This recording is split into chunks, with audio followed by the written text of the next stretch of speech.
अब हमारे गुड्स कम हो जाएंगे। कैसे कम हो जाएंगे? 5,000। प्रोप्राइटर अपने पर्सनल घर ले जाता है भी सामान, चाहे वो सामान हो चाहे कैपिटल हो, अपने साथ ले गया, तो क्या वो हमारी कैपिटल। नेक्स्ट लायबिलिटीज मेरी एक्चुअली कितने से कम हुई है? 25,000 की, पर मैंने पे कितना किया था? 24,500, क्योंकि मुझे 500 का डिस्काउंट मिला है। तो यहाँ पे 500 का discount. Salary due but not paid, salary due हो गई पर पे नहीं हुई, तो मतलब एसेट तो यहाँ पे इफेक्ट नहीं हो रहा। क्या इफेक्ट होगा? 8,000 फॉर पर्सनल यूज का क्या मतलब है? जहां भी वर्ड पर्सनल यूज आ जाता है, इसका मतलब क्या होता है? अब इसने गुड्स को विड्रॉ कर लिया, यहाँ पे कहा था कैश विड्रॉन, तो अब गुड्स विड्रॉ करेंगे कितना आ जाएगा? -2,000 is equal to 0। Now let's do 2 more transactions where we have return goods costing ₹5,000 to supplier of goods। अब यहाँ पे कौन से 2 अकाउंट वेरिएबल्स अफेक्ट हो रहे हैं?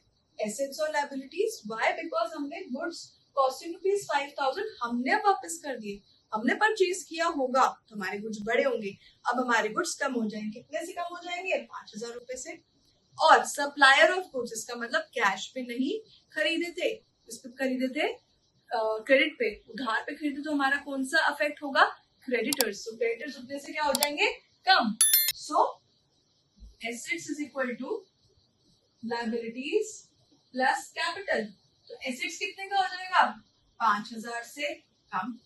लायबिलिटीज क्या हो जाएगा? 5,000 से कम। और कैपिटल में कोई फर्क पड़ेगा? नहीं।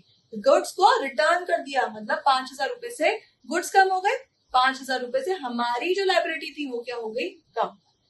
Next, received cash from customer ₹19,800 and allowed him discount 200 रुपए का। तो भाई अगर मुझे कैश मिलना था तो कैश एसेट है मेरा, क्या ऐड हुआ होगा? प्लस 19,800, ठीक है। डिस्काउंट दे दिया, कैश रिसीव करना था तो वो क्या था हमारा? डेटर। तो डेटर से मुझे कितने एक्चुअली मिलने चाहिए थे? 20,000 रुपए। क्या मेरी कोई लायबिलिटी है? 0। प्लस यहाँ पे क्या है? 200 रुपए का डिस्काउंट, तो यहाँ पे क्या हो गया? 200 रुपए का डिस्काउंट, यहाँ पे माइनस ऑफ 2। सो 19,800 मेरे पास आया, पर डेटर्स कितने से कम हुए? 20,000 से। क्यों? क्योंकि मैंने 200 रुपए का डिस्काउंट दिया था। डिस्काउंट हमारा कहाँ जाएगा? प्रॉफिट एंड लॉस में कहा जाता है? कैपिटल में। तो वो कहाँ जाएगा? कैपिटल में।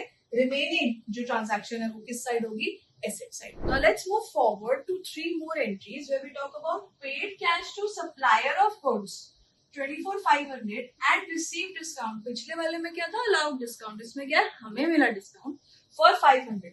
यहाँ पे कौन कौन से अकाउंट अफेक्ट होने वाले हैं? Assets, liability as well as capital। तो देखिए कैसे? Assets is equal to liabilities plus capital। ये तो अपनी अकाउंटिंग इक्वेशन है। तो एसेट्स कैसे? पे करा कैश, आई एम श्योर 24,500 भाई मेरा कम हुआ होगा, करेक्ट? कैश से। और कुछ यहाँ पे नहीं। लायबिलिटीज, मेरी लायबिलिटी कितने से कम हुई होगी? 24,500 से। डिस्काउंट भी तो मिला है 500 रुपए का। सो माय लायबिलिटीज कितने से कम हुई है? 25,000 से। और मुझे कितने का फायदा हुआ है? 500 रुपए का। अगेन सी 24,500 के मेरे एसेट्स कम हुए क्योंकि मुझे कैश मैंने उतना पे करा है 24,500 का, वो मैंने लिख दिया। नेक्स्ट, लायबिलिटीज मेरी एक्चुअली कितने से कम हुई है? 25,000 की, पर मैंने पे कितना किया था? 24,500, क्योंकि मुझे 500 का डिस्काउंट मिला है। तो यहाँ पे 500 का discount, obviously it's an income. So where an income और an expense go? Profit, loss, income, expense सब कहा जाता है? कैपिटल में। तो यहाँ पे क्या हो जाएगा? +500। सो क्या ये दोनों इक्वल है? -24,500 is equal to -24,500. Yes, they are equal. Okay. Next, paid salary ₹1,000 रुपए। अब भी हमने बोला income, expense, profit, loss, where does it go? In the capital. And since हम पे कर रहे हैं, हम कैसे पे करेंगे? कैश से पे करेंगे। तो हमारा क्या इफेक्ट होगा? दूसरा एसेट। सो पेड सैलरी ₹1,000, यहाँ पे क्या होगा? एसेट कितने से कम हो जाएगा? 1,000 रुपीज से। क्या कोई लायबिलिटी फॉर्म हुई है? नो। 0 प्लस क्या? Again you are paying an expense से किससे माइनस होगा? कैपिटल में से 1,000 रुपए minus. I am not writing here the thing, but आपको पता है कि इक्वेशन क्या होगी? Asset is equal to liability plus capital. ये हमें ऐसे ही लिखना है और हर उसमें ऐसे ही होगा। Okay.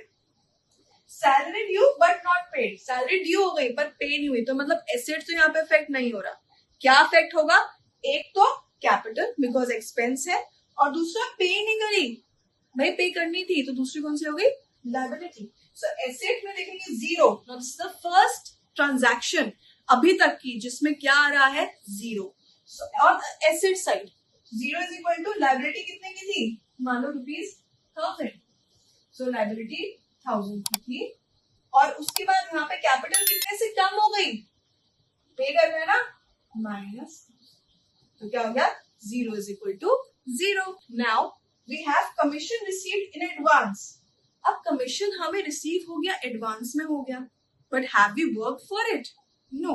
So it is our, is it our asset? No, it is our liability. भाई सर पे बोझ है, कल को कमीशन के लिए काम भी तो करना है, कमीशन मिल तो गया पर काम किया अभी तक नहीं। सो एसेट में क्या आएगा? जीरो। लायबिलिटी कितने की हो जाएगी? अगर मान लो ये 1000 रुपीज है, तो लायबिलिटी कितने की हो जाएगी अपने की? 1000। Now looking at these two transactions, cash withdrawn ₹2000 for personal use. 2000 for personal use का क्या मतलब है? जहां भी वर्ड पर्सनल यूज आ जाता है, इसका मतलब क्या होता है? It is your drawings. और ड्रॉइंग्स हमारा एज एन एक्सपेंस हम लेते हैं, और वो कहा that reduces our capital. We know that drawings मतलब, ड्रॉइंग्स होता है जो भी प्रोप्राइटर अपने पर्सनल घर ले जाता है भी सामान, चाहे वो सामान हो चाहे कैपिटल हो, अपने साथ ले गया, तो क्या वो हमारी कैपिटल को बढ़ा रहा है, कम कर रहा है? It is reducing our capital. So अगर ऐसी बात है तो कैश विड्रॉन 2000, तो कैश विड्रॉन होगा तो एसेट साइड 2000 से कम हो जाएगी, और उसके साथ क्या हो जाएगा? लायबिलिटी क्या हो, कुछ फर्क पड़ रहा है? नहीं, पर कैपिटल कितने से कम हो जाएगी? Again 2000। Then withdrawn goods costing ₹2000 for personal use। अब इसने गुड्स को विड्रॉ कर लिया, यहाँ पे करा था कैश विड्रॉन, तो अब गुड्स विड्रॉ करेंगे कितना आ जाएगा? -2000 is equal to zero minus 2000। तो both entries are same, but फर्क क्या है? फर्क ये है कि यहाँ पे कैश विड्रॉ कर रहा था तो कैश कम होगा, यहाँ पे क्या विड्रॉ कर रहा है? गुड्स, तो गुड्स कम होंगे। Okay, let's look at these two transactions where we have goods destroyed by fire ₹3000। अब यहाँ पे कौन सी दो चीज अफेक्ट हो रही है? गुड्स डिस्ट्रॉय हो, तो पहले तो गुड्स जा रहा है, और उसके बाद कैपिटल भी तो कम हो गई है, बिकॉज डिस्ट्रक्शन क्या है? एक्सपेंसिव हो गया। सो -3000, लायबिलिटी कुछ बनी? नो, एंड देन कैपिटल में it is a simple one, it is not difficult. Then depreciation 400 रुपए का फर्नीचर से चार्ज हो गया, तो डेप्रिसिएशन फर्नीचर को कम कर देगा, तो डेप्रिसिएशन एसेट साइड कम हो जाएगा, और दूसरा कोई लायबिलिटी बनी? नो, पर मेरा नुकसान है भैया, तो मेरे कैपिटल में से क्या हो जाएगा? Minus. Now these are another entries where we have Mr. Ram became insolvent and owed us ₹1000, received 60 पैसा in a rupee। तो अगर वो इंसॉल्वेंट हो गए तो कौन से दो अकाउंट्स अफेक्ट हो रहे हैं? डेटर्स अकाउंट, जो कि हमारा एसेट है, और कैपिटल में जो हमें नुकसान होगा। तो 600 रुपए का क्या है? मिला, कैश मिला 600 रुपए का, पर डेटर कितने से कम हुए?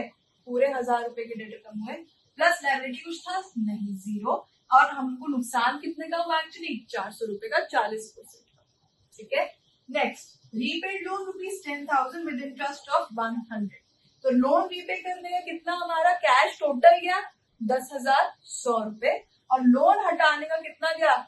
10,000 रुपीज। तो लायबिलिटीज से माइनस होगा, minus liabilities, and 100 rupees minus from your capital. Why? Because वो हमारा नुकसान हुआ है और वो कैपिटल से जाएगा।